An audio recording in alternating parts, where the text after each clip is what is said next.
संबल से बड़ी खबर, दिव्यांगों की पेंशन बढ़ाकर 5 से 6 हजार करने की मांग। संबल में उत्तर प्रदेश राष्ट्रीय विकलांग महिला सशक्तिकरण विकास फाउंडेशन के राष्ट्रीय अध्यक्ष मोहम्मद कासिम ने दिव्यांगजनों के अधिकारों और सुविधाओं को लेकर सरकार से बड़ी मांगे रखी है। उन्होंने कहा कि 11 फरवरी को दिव्यांगों का बजट पास होने जा रहा है। ऐसे में सरकार को दिव्यांगों के लिए बड़ा फैसला लेना चाहिए। मोहम्मद कासिम ने कहा कि वर्तमान में दिव्यांगों को मिलने वाली 1,000 रूपये की पेंशन को बढ़ाकर 5 से 6 हजार रूपये किया जाए और एक देश एक पेंशन की व्यवस्था लागू हो। साथ ही दिव्यांगजनों के सामान्य राशन कार्ड को अंत्योदय कार्ड में बदला जाए, उन्हें आवास की सुविधा मिले और बिजली कनेक्शन व बिजली बिल पूरी तरह मुफ्त किया जाए। उन्होंने कहा कि तहसील, आरटीओ, डीएम और एडीएम कार्यालयों में दिव्यांगों के लिए अलग पोर्टल और प्राथमिकता व्यवस्था होनी चाहिए ताकि कोई भी दिव्यांग लाइन में खड़ा न रहे। दिव्यांग अधिकार अधिनियम 2016 का हवाला देते हुए उन्होंने सभी सरकारी दफ्तरों में रैंप, स्काइप और अन्य आवश्यक सुविधाएं सुनिश्चित करने की मांग की।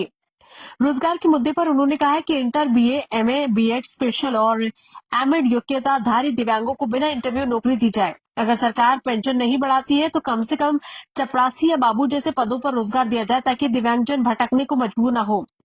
इस संबंध में फाउंडेशन की ओर से 21 सूत्रीय ज्ञापन नायब तहसीलदार को सौंपा गया, जिसे उनके माध्यम से माननीय मुख्यमंत्री को भेजा गया। मोहम्मद कासिम ने बताया कि वे पिछले 9 वर्षों से लखनऊ से दिल्ली तक लगातार ज्ञापन देकर अपनी मांग उठाते आ रहे हैं। उन्होंने उम्मीद जताई है कि 11 फरवरी को पास होने वाले दिव्यांग बजट में सरकार दिव्यांगजनों को बड़ा तोहफा भी देगी और उनकी लंबित मांगों को पूरा करेगी। संबंध में ज्ञापन सौंपा गया है। देखिए, 11 फरवरी को दिव्यांगों को बजट पास हो रहा है, तो हम चाहते हैं कि दिव्यांगों के लिए जो पेंशन 1,000 रुपये आती है उसको बढ़ा के 5-6 हज़ार रुपये करें। एक देश एक पेंशन सरकार, और उसके अलावा जो हमारे दिव्यांग हैं उनका राशन कार्ड जो नॉर्मली बना दिए गए हैं, तो उनका जो राशन कार्ड है वो अंत्योदय का होना चाहिए, उनको आवास मिलना चाहिए। और उनकी जो भी बिजली घर में शिकायतें रहती हैं और बिजली का बिल ज़्यादा आता है, तो सरकार से हमारी मांग है कि उनकी लाइट भी फ्री होनी चाहिए, उनका कनेक्शन फ्री लगना चाहिए।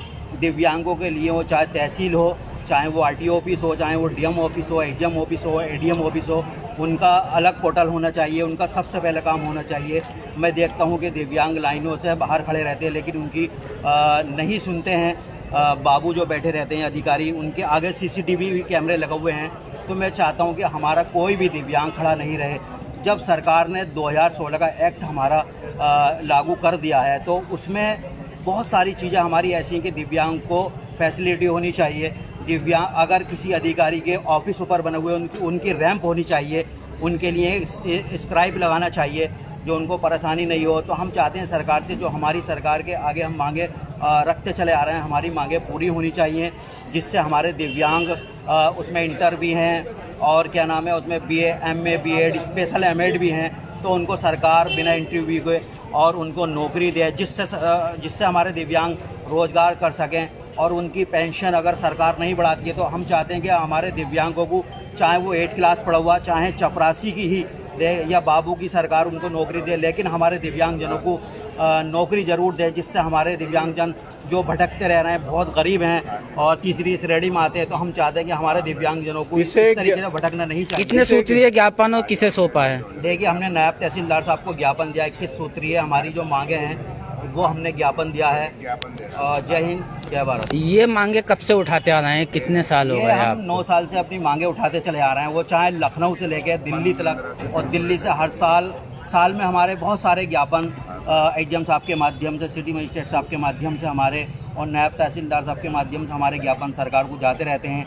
तो हम चाहते हैं कि सरकार हमारे दिव्यांगजनों की सबसे पहले सुने और हमारे दिव्यांगजनों की मांगे। क्या उम्मीद है इस बार आप? देखिए, हमें पूरी उम्मीद है कि सरकार 11 फरवरी को जो दिव्यांगों का बजट पास हो रहा है उसमें सरकार दिव्यांगों के लिए बहुत बड़ा तोहफा देने जा रही है। पूरी उम्मीद है। किसके नाम सौंपा है ज्ञापन?